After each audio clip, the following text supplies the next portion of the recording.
राधे राधे, हरे कृष्णा। कैसे हो आप सभी लोग? आशा करती हूँ आप सभी परम मंगल में होगे, स्वस्थ होगे, अच्छे होगे।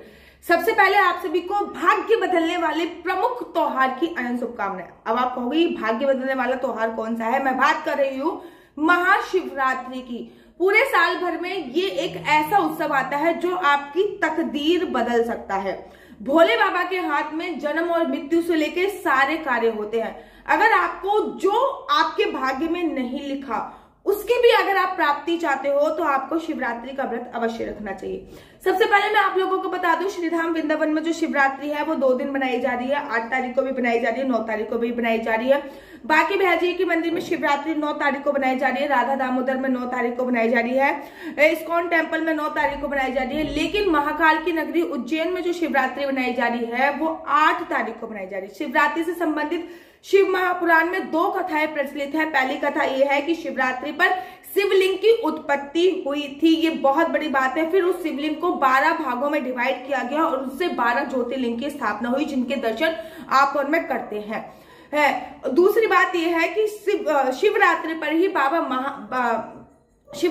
ही भोले बाबा और माता पार्वती का विवाह हुआ था। इसलिए भोले बाबा को इस दिन उज्जैन में दूल्हे के स्वरूप सजाया जाता है और उनकी विशेष पूजा अर्चना वंदना की जाती है। शिवरात्रि में 4 पहर की पूजा का विशेष महत्व होता है। शिवरात्रि का जो व्रत का प्रारंभ हो रहा है वो 8 तारीख को भी है, क्योंकि 8 तारीख को रात को 10 बजे शिवरात्रि प्रारंभ हो रही है। और शिवरात्रि में रात की पूजा, जिसको निश्चिता काल कहते हैं, उसकी पूजा का विशेष महत्व है। और प्रदोष की पूजा का विशेष महत्व है। जैसे कि भगवान विष्णु से संबंधित जितने भी त्योहार होते हैं उनकी पूजा का महत्व दिन में होता है। ठीक इसी प्रकार शिवरात्रि में भगवान भोले बाबा से संबंधित जितने भी त्योहार होते हैं उनकी पूजा का महत्व रात को होता है। अगर रात को आप भोले बाबा की पूजा अर्चना वंदना करोगे ना तो आपकी जिंदगी में मेरिकल होने वाला है, अर्थात चमत्कार हो जाएगा।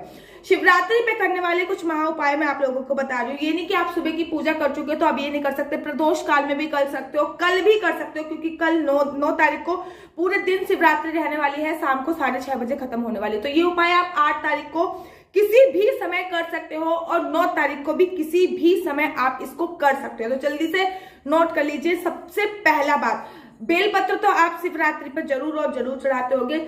आपको चंदन से उस पे राम लिखकर चढ़ाना है। आपको भक्ति की प्राप्ति होगी और आपको शक्ति की प्राप्ति होगी। जब आप चंदन से राम लिखकर उस पर चढ़ाओगे, बेलपत्र हमेशा उल्टा चढ़ाया जाता है, तो उल्टी तरफ आपको राम लिखना है। मतलब उल्टा इन द सेंस, यहाँ से चिकना पत्ता होता है वो चढ़ाया जाता है, जैसे कि पत्ता तोड़ा तो ऐसे चढ़ाया जाता है। वहां पे आपको राम लिखकर भोले बाबा पे जरूर समर्पित कर देना है। बेलपत्र आप 3 से लेकर 5 की संख्या में चढ़ा सकते हो। तीनों 5 में उसमें राम लिखना है, वो कुमकुम से ही लिखना है।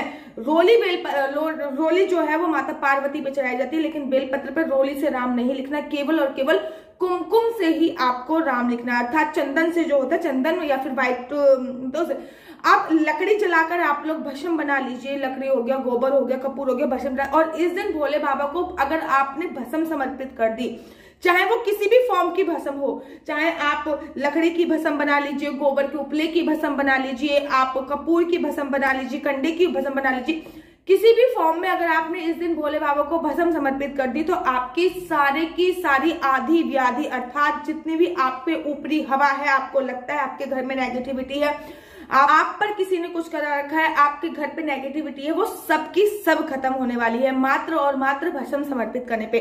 किसी भी समय ये कर सकते हो। और 4 पहर की पूजा में अगर इसका उपयोग करोगे तो बहुत ज्यादा सर्वोत्तम माना जाता है। तीसरी और बहुत ज्यादा आवश्यक बात मैं आप लोगों को बता रही हूँ, भोले बाबा को डमरू समर्पित इस दिन कीजिए। आपने देखा होगा कि भोले बाबा डमरू के नृत्य पे बहुत नृत्य करते हैं। तो ये नहीं कि उनकी जो शिवलिंग है उस पर आपने डमरू रख दिया, ऐसा नहीं। शिवलिंग से स्पर्श करके डमरू जो है वो आप साइड में रख दीजिए। भोले बाबा को इस दिन डमरू समर्पित करने से आपकी जिंदगी में जितनी भी प्रकार की व्याधाएं हैं वो दूर हो जाती है, अर्थात आपकी जो बीमारियां हैं वो कटने लगती हैं। इस दिन भोले बाबा को साबुत चावल समर्पित करना एकदम चमत्कारी उपाय है ये। उस दिन भोले बाबा को साबुत चावल समर्पित कीजिए। चावल का एक भी दाना इस दिन टूटा हुआ होना नहीं चाहिए। अगर आप साबुत चावल समर्पित करते हो तो चावल रिलेट करता है चंद्रमा से, और चंद्रमा का जो संबंध होता है वो भोले बाबा की शीश पे ही चंद्रमा निकला है। चावल को समर्पित करने से आपका जो शुक्र ग्रह है वो स्ट्रांग हो जाता है और चंद्रमा भी स्ट्रांग हो जाता है। शुक्र ग्रह आपकी लग्जूरियस लाइफ से संबंधित होता है, जो आपको धन, संपदा, मान, सम्मान, वैभव, पैसा दिलाता है, इसलिए चावल समर्पित किया जाता है। काले तिल समर्पित इस दिन जरूर किए जाते हैं। पानी में काले तिल डालिए और काले तिल जो है वो समर्पित करने से मैं आपको बता नहीं सकती कितना चमत्कारी जल्दी, क्योंकि ये जो साल है 2024 नंबर बनता है, इस शनि का नंबर बनता है। और चावल समर्पित काले वाले जो तिल है, अगर आपने वो समर्पित कर दिए पानी में मिला के, तो शनि आग की कभी भी कुदृष्टि आप पर नहीं पड़ने वाली। शनि हमेशा आपको सुखद ही परिणाम देंगे, क्योंकि शनि जिसकी पूजा करते हैं वो भगवान शिव ही होते हैं। नेक्स्ट और बहुत इंपॉर्टेंट बात मैं बताने जा रही हूं, जल में आपको इत्र लगा के समर्पित करना है। अगर आपको गाड़ी चाहिए, पैसा चाहिए, बंगला चाहिए, तो जल में इत्र डाल के, किसी भी केवड़े का इत्र छोड़ के आप किसी भी प्रकार का इत्र समर्पित कर सकते हो। भोले बाबा को इत्र बहुत प्रिय है और भोले बाबा को इत्र समर्पित करने से आपकी लग्जूरियस लाइफ में वृद्धि होती है। तो आप अगर चाहते हो कि आपकी लग्जूरियस लाइफ बहुत अच्छी बीते, तो पानी में इत्र डाल के भोले बाबा को समर्पित कीजिए, या फिर इत्र अपने हाथों में लगा के भोले बाबा को समर्पित कर सकते हो।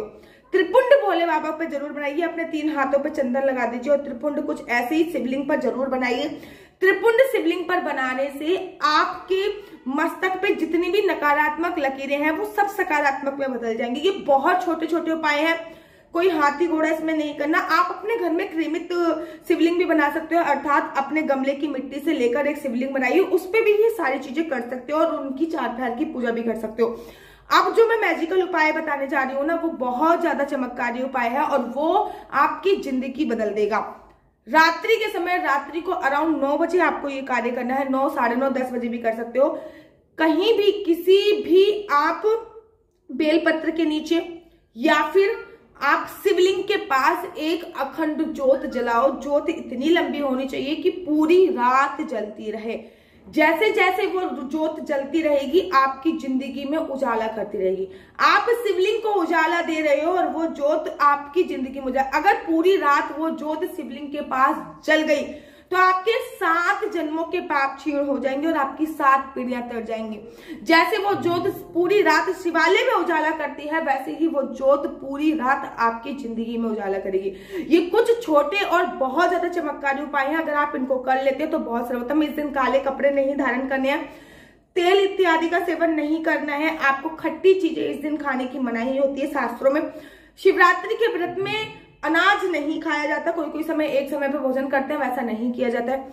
शिवरात्रि का व्रत आप 8 और 9 तारीख दोनों दिन भी कर सकते हो। शिवरात्रि का जो व्रत किया जाता है उसमें भी पारायण किया जाता है। अगर आप 8 तारीख को व्रत रख रहे हो तो आप 9 तारीख को पारायण करोगे, अगर आप 9 तारीख को व्रत रख रहे हो तो आप 10 तारीख को पारायण करोगे। आप चाहो तो दोनों दिन भी व्रत का पालन कर सकते हो।